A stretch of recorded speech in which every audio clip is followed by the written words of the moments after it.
hemos abordado este tema, pero lo queremos hacer en profundidad. Diego Bernardini es doctor en medicina, especialista en personas mayores y salud pública, y es el autor de Vuelta, diálogos con personas que vivieron mucho y lo cuentan bien. Acá trajiste un ejemplar y te lo agradecemos. Gracias.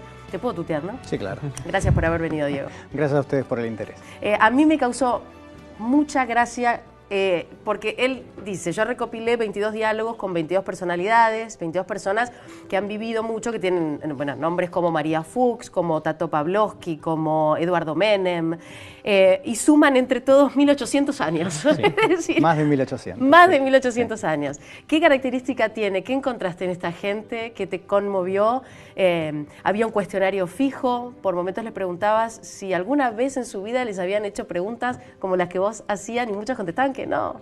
No, efectivamente. Mira, esto surgió fundamentalmente porque, bueno, uno por historia personal ha terminado formalmente la carrera académica. Tengo unos cuantos años de práctica clínica en el consultorio y me dedico a esto. Ajá. La realidad es que todavía no llegué a este momento de la vida. Entonces, en algún sentido me siento muy curioso y al mismo tiempo me siento muy ignorante. Y si hay algo en nuestra comunidad, en nuestra sociedad, que está invisibilizado, son las personas mayores. Entonces, qué mejor idea que ir a escucharlos a ellos. Y bueno, empecé con esta experiencia que fue gusto personal, después fue tomando cuerpo, como toda idea evoluciona. Y bueno, en este momento son más de 50 diálogos prácticamente, aquí en Argentina, en Uruguay, México, España, Canadá. Y esto es una selección, No hubo cuestionario previo. Es más, en algunos casos, a propósito, fui sin saber mucho de la historia de esa persona. Ajá. Hay personas que son públicas, Sí. pero si hay algo que caracteriza como proceso personal e individual a la vejez, es la diversidad.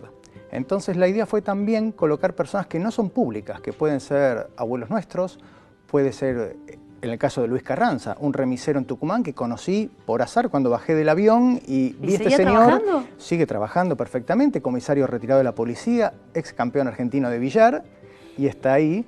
Y bueno, después personas, como bien mencionaste, personas que de alguna manera, sí, nunca se habían confrontado con estas preguntas, con este diálogo, y que a mí también me pasó de no confrontarme con mi propio transcurrir, como bien dijo María Fuchs, al hacer estos encuentros, ¿no?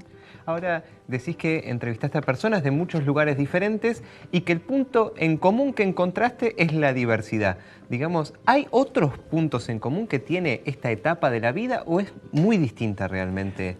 Mira, es interesante la pregunta tuya, porque a veces se habla de esto como envejecimiento, y el envejecimiento es una construcción social de alguna manera, y sin embargo la vejez es una construcción personal. Y la vejez fundamentalmente se puede vivir como un tiempo de ganancia desde una plenitud, pero también como un tiempo de pérdida. Eso es un proceso que de alguna manera está condicionado por nuestro vivir, por lo que es nuestro curso de vida.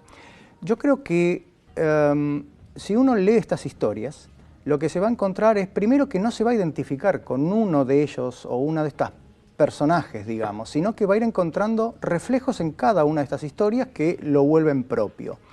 Y al mismo tiempo yo creo que la gran enseñanza es que nos damos cuenta que la forma en la cual se habla de la vejez está condicionada por factores sociales, por estereotipos, que no son la realidad.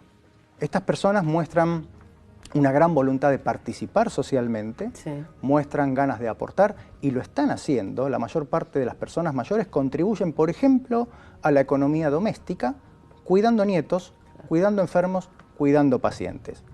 ¿Qué es lo que ocurre con esto? Que es una economía doméstica, es un trabajo no remunerado y es un trabajo poco estudiado, entonces no se valora. Hay estudios que muestran que entre el 70 y el 80% de los cuidadores familiares son mujeres. La reflexión que se impone es, ¿qué pasa si estas mujeres hacen una huelga? Sería hasta más importante quizás que algún medio de transporte en nuestra ciudad. Entonces, sí, es así, ¿no? Cuando les preguntabas acerca de la muerte, ¿cuál era la respuesta? Mira, la muerte yo creo que es algo a lo cual nadie va a escapar.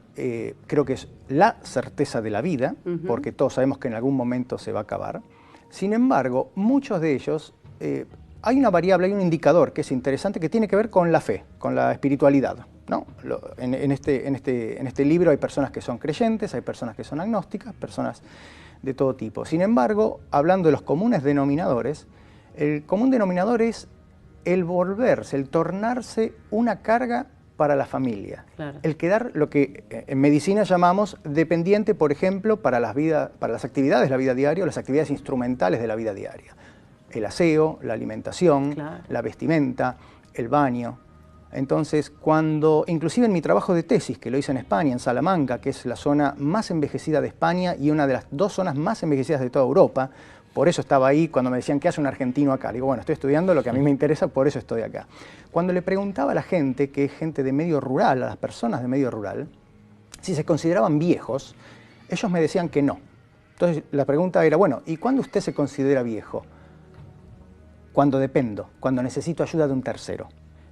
La pérdida de la autonomía, y esto tiene que ver con un concepto que es la funcionalidad, tiene que ver con ese corte en la calidad de vida. Vamos a repetir, el libro se llama De Vuelta y se lo recomendamos, escrito por Diego Bernardini, diálogos con gente que ha vivido mucho y lo cuenta bien. ¿Qué pasa cuando uno se encuentra que algo le quedó pendiente y ya no queda tanto tiempo para saldar cuentas? ¿O sí? ¿Qué pasa con lo pendiente en gente que ha vivido mucho? Mira, eso lo exploré desde el punto de vista de los arrepentimientos. Claro. En general no se arrepienten las personas. La verdad, no se arrepienten las personas. Uno podría decir, bueno, podría modificar una cosa, podría modificar la otra. Si miramos prospectivamente a futuro, todos tienen planes. María Fuchs me dijo la clase de mañana. Betty Galler me dijo, el rock es muy importante y yo no sé nada de rock, quiero hacer un curso de rock. 86 años. Entonces, siempre queda algo por hacer, que puede ser este tipo de actividades. Ahora con el fenómeno del libro me están escribiendo lectores, porque en el índice al final se repiten, yo dejo el espacio para algunas preguntas de las que hice para el propio lector. El otro día me escribió una señora retirada, jubilada, de 60 y tantos años, que me dice, bueno, ahora empecé a correr, ya corrí 2 medias maratones, 10 kilómetros, estoy estudiando portugués e italiano. O sea, una nueva vida, es un nuevo espacio. Y este es un tema muy interesante porque estamos viviendo más y, por ejemplo, la vejez muchas veces se aproxima desde un aspecto cuantitativo, los años. Pero lo que es importante es cómo vamos a llenar estos años. Entonces, ahí está el desafío.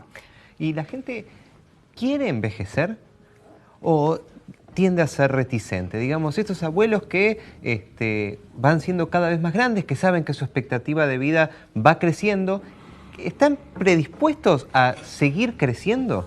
Mira, eso es muy interesante porque te lo voy a plantear en estos términos. Hoy, como está armada la sociedad, los mensajes, lo que el status quo nos vende, es claramente un mensaje de juventud eterna. Sí. Entonces, en algún momento de la vida, cuando existe este mensaje forzado, creo yo, de entronización de la juventud, en algún momento nos damos cuenta que ya no somos más jóvenes y que tampoco somos viejos. Los 40 y tantos, los 50, que hoy son personas de una gran vitalidad y muchas veces uno lee, los 60 de ahora son los 40 de antes. Entonces, yo creo que la sabiduría, por llamarlo así, tiene que ver en cómo vamos aceptando el paso del tiempo y cómo nos vamos adecuando. Si uno toda la vida se dedicó a correr, por ejemplo, bueno, tiene que saber que la calidad de vida está en que esa persona pueda continuar corriendo o caminando al aire libre hasta el último día de su vida. Ahora, si esa persona a los 60 años pretende correr a la velocidad que lo hacía a los 30, y se va a lastimar, va a tener que dejar de correr y ahí la calidad de vida de esta persona va a caer. Entonces, otro de los mensajes de este libro que uno puede encontrar de las historias, que son perfiles totalmente distintos, es que para cada momento en la vida está la actividad, o en la vida para cada actividad tiene su momento. Y ahí está la sabiduría propia de cada uno, de aceptar ese transcurrir de la mejor forma posible, porque es algo que nos va a tocar. La última pregunta, Diego, apelo a tu capacidad de síntesis solamente para preguntarte si estás de acuerdo con hablar en el año 2015 o por estos meses de una extensión de la edad jubilatoria. ¿Es un momento oportuno para hablarlo? ¿No? ¿Te parece bien que uno disfrute también del ocio? ¿O qué pasa con los 60 años en las mujeres, 65 en los varones, en gran parte de los países? Dos conceptos. Primero, la edad jubilatoria tiene que existir. Tiene que ser una opción de protección social que el Estado, haciéndose presente, tiene que cubrir a la persona. Yo creo que la tendencia, claramente, y como se está viendo en otros países, es a extenderla, pero no tiene por qué ser mandatoria. Hay que darle a la persona la capacidad o la posibilidad de contribuir. El voluntariado es una de las fórmulas para las cuales recibir de esa gente que sabe mucho y tiene muchos años y bien vividos. Bueno, es un placer hablar con vos. La verdad nos hubiera gustado hacerte algunas preguntas más, pero tenemos que terminar el programa. De todas maneras, la extensión de la charla puede seguir con el libro, que es muy disfrutable. Así que gracias por colaborar una vez más con el magazine. Gracias a ustedes por la invitación.